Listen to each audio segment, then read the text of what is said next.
What's up, everybody? Dr. Craig Ingstrom here, but you can just call me Craig. Why are so many people in Zoom meetings and team meetings doing it all wrong? They're sharing their screen and they're telling people to do something like, for example, follow my mouse pointer all the way up to resume career development, click on LinkedIn reviews, and you will see that I offer amazing prices on LinkedIn reviews, so check that out.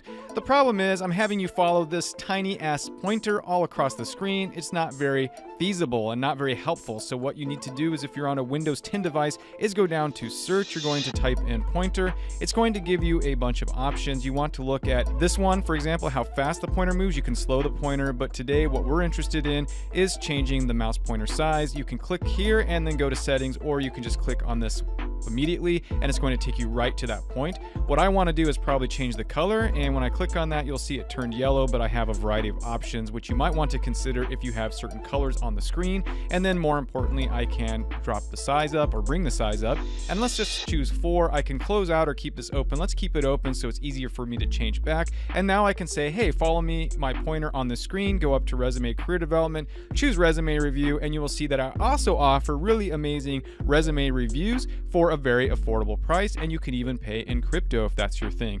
Okay, and then so once you're done sharing your screen and you want to change it back so it's a little bit easier for you to use, you just go back to pointer, or you can go back if you left that screen open to the settings. You're going to drop it back down, let's say to 1, and change the color back. That's how I prefer it. So hey, if you're in talent development or teaching, I hope that you found this video helpful. If you're a student, tell your instructors to get on the bandwagon and up their game by sharing this tip with them.